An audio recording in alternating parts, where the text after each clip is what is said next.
a guy who we've talked about on the show, who's got a lot of slander from Chief fans, just, and he mentions that. But in our first topic tonight, we were going to talk Frank Clark. So after a week of training camp, we're starting to learn more about the new faces and the familiar faces.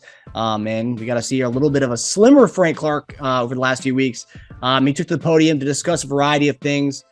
He said shortly after the season, he spoke to Andy Reid, and coach told him that he's underperformed the team's expectations. And he said, even he's underperformed. He said that 5 sacks is the guy an average player gets in the NFL. And he's had average 5 sacks the last 2 years. And he says he needed to do better. So this offseason, he cut out red meat. He cut out alcohol, allowing him to shed the weight, feel healthier and faster. And also a guy who's had stomach ailments over the last few years. He said since he's cut that out back in February, he hasn't really had any stomach ailments. So that's a good thing. It's always amazing to see when guys, who have been felt the slander, who've heard the stuff. He did the contract. He kind of, reshaped his contract this year to help the team out. Did things to do that. And then he did doing stuff personally too with the weight loss and all this stuff. On top of that, he's doing something, helping out the young bucks. Have you seen any video? You've seen a lot of videos after practice. Frank Clark's working with the young guys, mainly George Karlaftis. And he's a big fan of Karlaftis, and he says he wants to see him succeed. He brought up, when he was in Seattle, Michael Bennett and Cliff Averill kind of took him under their wing, and kind of showed him to be successful in the league and how to do stuff, and that's what he's doing with Karlaftis. Also mentioned the Big Ten connection with a Purdue guy and a Michigan guy coming together, which I thought was cool. Right. But what are your thoughts on what Frank has said at the podium, and also what he's doing to kind of better himself as we get into the season? Well, I mean, first off, man, I like where he's at. I like where he's at mentally in the thought process. I mean, it's just sometimes it's the maturation process that it takes for a guy to get to where he understanding like there's other things he can do to bring value to the table. And so I think this was one of those moments during this offseason where he really had to understand, truly who he was as a player. What is his legacy going to be, right? And so sometimes I think when you try to evaluate yourself, what you've done in the past few years, because like I said, it's a performance-based business, and you realize that you underperform, that you feel like you've shortened or shortchanged everybody that is coming to watch the game. Expectation. And I love how he said when he went to Andy, him and Andy have such a great relationship because both of them from LA, that they were just truthful for one another. And so to be honest with you, I think that's what you really need. You need somebody to be absolutely truthful with you, especially somebody that has your best interests, somebody that is going to tell you the truth. That is going to be critical, but is saying something in a way that will motivate you. And so I think that was the thing. Andy was like, listen, man, look, what we're expecting out of you, you just didn't perform. You just didn't. Let's just be honest here. And I want you to, be honest too. Like it's important that we live in a reality of truthfulness, right? So Clark understood it. Frank really understood that. And he appreciated Andy for just being really, straight up with him. And I always appreciate that from coaches, to tell you the truth. Guys need to hear truths from the coaches. And so that's a great thing. But I think with him doing that reflection on what he gave the season and what he feels like he wants to go with the rest of his life, or at least a career here in Kansas City, he understands he needs to give back. He needs to perform at a higher level than what he's been doing the past couple of years. And especially, everybody and the fans and everybody's looking at it like, oh my gosh, this guy is getting paid this amount of money. He should be performing more than what he is, right? And so I think as an athlete, you're still thinking, well, shoot, even if I'm not getting paid, I should still be performing at this level. If I want to be good, if I want to have a legacy, if I want to be known as a good player here in the NFL, this is what I have to do to perform that way. So, and so I think he understands it. He gets it. Now, as far as like dealing with Karlaftis, I think he's doing a great thing. I mean, I think that's the natural state of what guys should be. If you're a professional guy, it's all about competition, but you want that guy that's playing on your team, that plays your position, and, guys around you who's going to be on the field. you want to make him better. You want to get him better because it's ultimately the success of the team. And so sometimes the success of the team is integral in your part of like success individually, right? Because sometimes when the team is successful, then sometimes teams will reward you from somewhere else with a big contract. That's how it usually works. And so you may not really been the best player on the team, because your team won, teams start looking at you like, man, maybe this guy has something about him that we might want on our squad, right? And still pay him as such. So those things like it are important. But giving back to Karlaftis, you have to have a veteran presence that knows what it means to develop young players. That's why when this whole thing came out with Ryan Tannehill not wanting to do it with the Liberty quarterback, to me was just it was unacceptable. It really was. To me, I just think that's selfish. I get the guy plays your position, but look, you know what? If you're a competitor, you got to help a guy like that out. You have to, because ultimately, it's all, like I said before, it's all about the team. And so that's what I think Frank started to understand. Him taking those young guys under the wing, and not just him, but I see him pass rush with Chanel, Kendi, some other guys. I'm sure Dana and those guys are all watching him to see what he's doing. And I think it might have been Dana would have been said, like, look, this is the first time I've seen him locked and this focused in. Like, he's locked in. And so that's a wonderful thing, because we need a guy like Frank Clark and his ability to be able to be locked in. And so the changing of his diet, the changing of his mentality and his mindset about what he wants to do, what he wants to give to this Chiefs team to make him a championship. Hey, man, I'm sold on it right now. So the thing is, I like where his head is at. And I think comes into the season, he stays healthy, this works for him, I think he's going to do well. Yeah. It's like a new chapter of like his like professional, like, his playing days, right? Like, he's getting rid of the alcohol, right? He's not doing that. So it's like, okay, you get that certain lifestyles that, everyone leads, not just professional athletes, but, they're going out, they're drinking, they're having fun, they're having good times and stuff. Now it's more like, I got one thing on my mind. That's to win championships. And that's what's on my mind. Right. And that's right. That's what's on my going this offseason. After having that conversation with Andy, that's like change perspective. That's what I want. I want to win. I want to leave a legacy where I have more than just one Lombardi, trophy under my belt. I just thought like it was pretty raw to go out there and actually like admit to the media, like, an average guy gets 5 sacks. I'm better than average. I know I can do better than that. So it's like, that takes a lot. It takes a lot of courage and guts to say that to the media, just to be like as open as hell.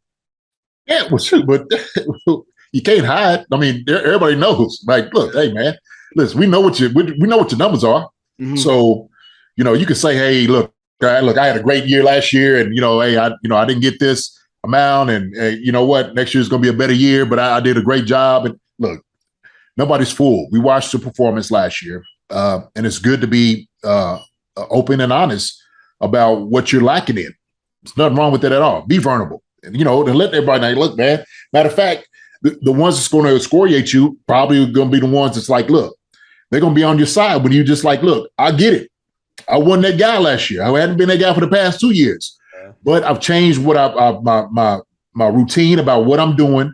I'm coming here mentally a different person about what I want to achieve, and I'm telling y'all right now, from this step forward, this is what I want to do. Mm-hmm. And so I think that's a great thing for him. I think it's a great thing for the Chiefs ultimately on this. But yeah, man, it's great. It's great for Frank, man. I'm rooting for him. I'm rooting for him. Yeah. Yeah, no, definitely. And also, they say fatherhood changes people. He had a kid during minicamp, so obviously that wasn't in February, but like, he was expecting a kid. So he maybe was changing up the mindset, the mentality of, I had to go about things as he had a kid on his way. Maybe that's, Yeah. No, hey, look, man, shoot, kids will change your whole life, your whole mindset, the whole workings of everything, And so hopefully that if that was one of the factors to get him to that place, then perfect. Right. And I'm sure that, of course, the not drinking, is I mean, you got to measure what you want to be able to do. How you want to leave to your daughter or son or whatever. Is it a daughter that he has? I think it's a daughter, right? I'm not too sure on that one. Okay. Well, whoever his child, whatever that legacy is, he wants him to be a positive one, right? He don't want the child growing up like, hey, your dad was this and that and all that. It's like, hey, look, your dad became a better man. So, we like that. Yep. Yeah. And also from the leadership aspect, it's like, I know George the main story, that's our first round pick, but like, if you look at the videos, there's a bunch of the young guys around there. Cause like, think about this, only 53 men make the team, right? So you're going to have guys who are in the room with Frank Clark for these 3 weeks, 2 to 4 weeks, and they may not make the Chiefs team, but whatever they took away from these few weeks with Frank Clark, that's going to carry with them to the next team, and they can say, oh, well, I learned this from Frank Clark, or, like they'll always have it to talk about, oh, like, who was nice to you when you first came in the league? Oh yeah, Frank Clark, he kind of took me under his wing, and those are that's special too, in a way, Man, it will leave absolutely a mark, no doubt about it. And like you said, those guys, hey, this might be some guys' last training camp. It might be their last hurrah. But when somebody can, what is the one quote they say about how somebody can make you feel? How you can make somebody feel is what's important, right? And so Clark is coming in. Frank, we call him Frank. Frank's coming in and treat these guys who may not be in another training camp or won't make the squad. Sits there and say, "Hey man, this guy was all right. He treated me with a lot of respect. He took me under his wing, taught me everything he could, taught me how to be a pro. Like I appreciate it about him. And so those things like that, man, is important. It's important that that guys do things like that, because plenty of guys out here that won't do it, right? Yeah. Like I just brought a name up who's, oh yeah, well I'm, I don't feel like I need to help this guy out or hold his hand or anything.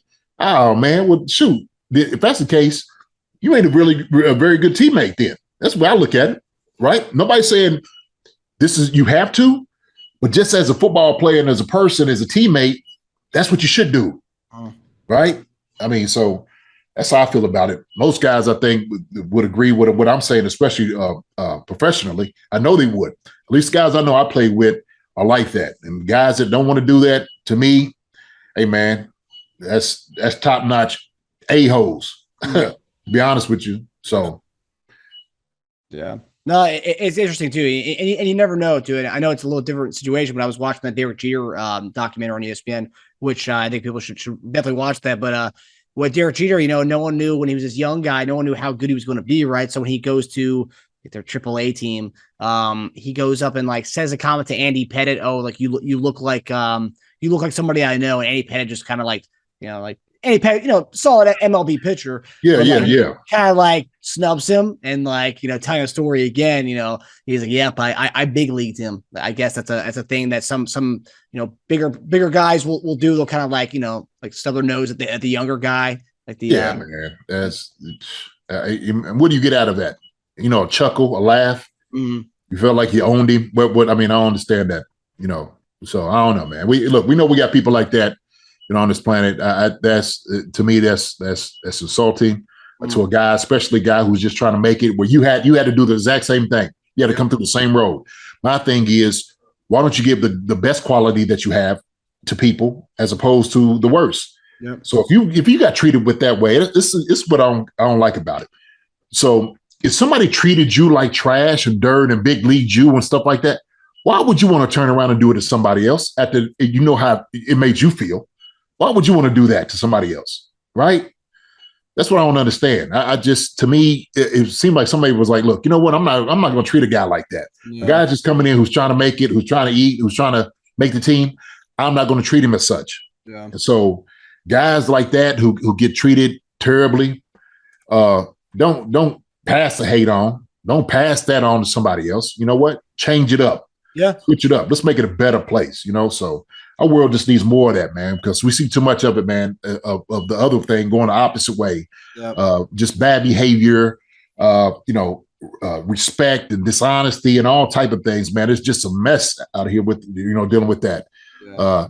But it's the same thing. Like, shoot, we just need a better minded set people professionally trying to do things to help other people out. Yeah. Yeah. More Frank Clarks, less Ryan Tannehill types. Yeah. And I want to beat Ryan up. Maybe Ryan is, but I know what he said. All right. I'm going to hold you to what you say. If that's what you said, that's what you believe in the heart. That's how it works. Shoot. That's not editorializing it. It's literally a direct quote. He did not. He didn't right. work with the kid. What's the saying about from the heart the mouth speaks? So yep. Yeah. Yeah, no, I just thought that was funny too, because Andy Pettit says that, and he's obviously laughing in the interview because now Derek Jeter, that kid became Derek Jeter, who Derek Jeter. Right. So like he can laugh about it now, but yeah, you're right. I guess the whole big leaguing someone, and you see that not just in sports, you see that anywhere, right? The person who's been there longer, acts that way, and I guess rite of passage because you've been there for so long, but like stuff like that, and it wasn't right when it happened to you. It's not right you doing it to somebody else. Just because you've been there and it happened to you doesn't mean you can continue the trend. But you're right. Break the trend, break the norms, and kind of create a welcoming, inclusive environment. But it don't cost you nothing. It don't cost you nothing to be kind to people too. Help them get there too. Why not, man? So Yep. Hi, everybody. Thanks for watching. Subscribe here to get the latest from the show. Also, be sure to check out the best clips from Chief Concerns. And if you prefer to listen to the show, subscribe and follow us on Apple Podcasts, Spotify, and anywhere else you get podcasts.